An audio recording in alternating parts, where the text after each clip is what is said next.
3, que é Orzamento Xeral do exercicio 2016.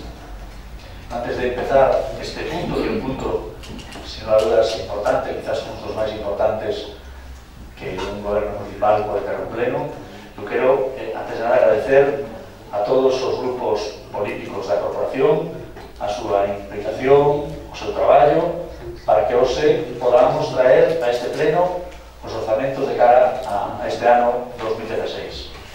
Aquí eu pensaba, que repetí varias veces no pleno en xaneiro de 2016, que os orzamentos de Milán, tal como os presentaba o Partido Socialista ao goberno, eran prácticamente inmellorables.